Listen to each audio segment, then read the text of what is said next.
Meaning of hollow. Hollow.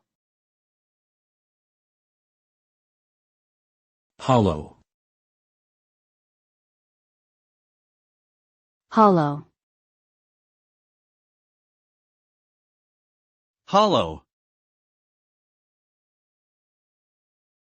The word hollow can be used to describe something that is empty or void on the inside.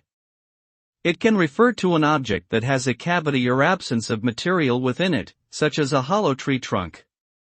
It can also be used in a figurative sense, to describe someone or something that lacks substance or depth.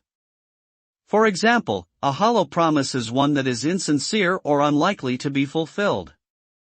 Overall, the term hollow generally refers to an absence of material or meaning within something.